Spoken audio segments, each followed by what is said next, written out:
So I'm here to talk about an alliance between the Occupy Wall Street movement and the Tea Party movement.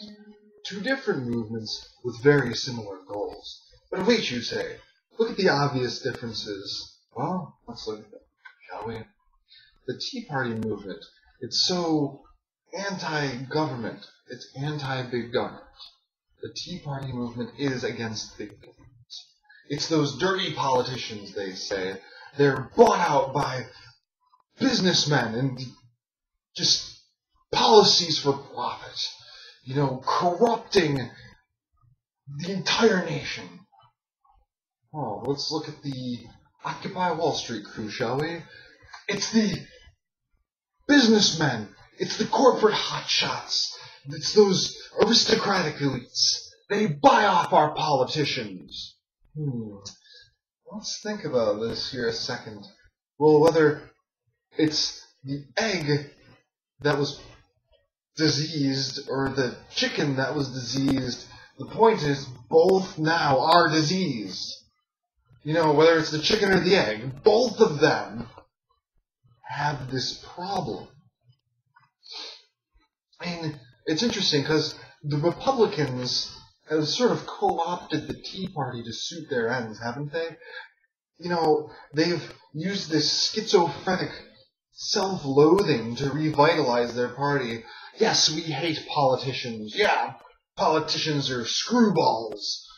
But at the same time, what's the goal? Let's vote out the other guys. Yeah, they're really messing America up. Let's vote out those dirty socialist big government types that are screwing us over. But that's the thing. Vote in another evil? Vote in, you know, someone else who's going to screw you over?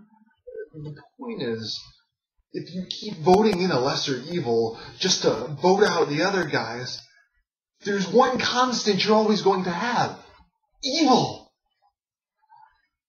If, you know, you look at the corporate elites, they're still going to buy out politicians. And the middle class, they're still going to not buy lunch.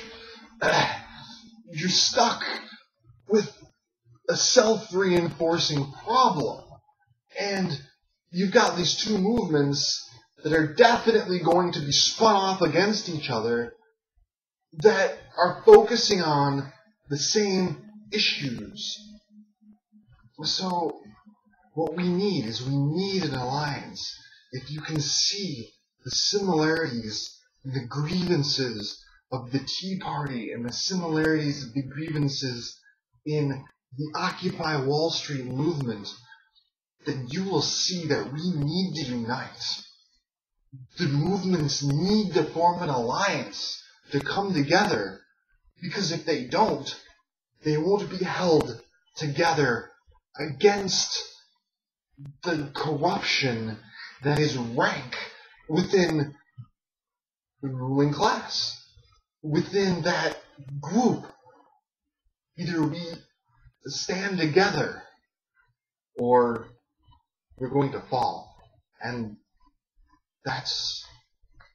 that is what's going to happen.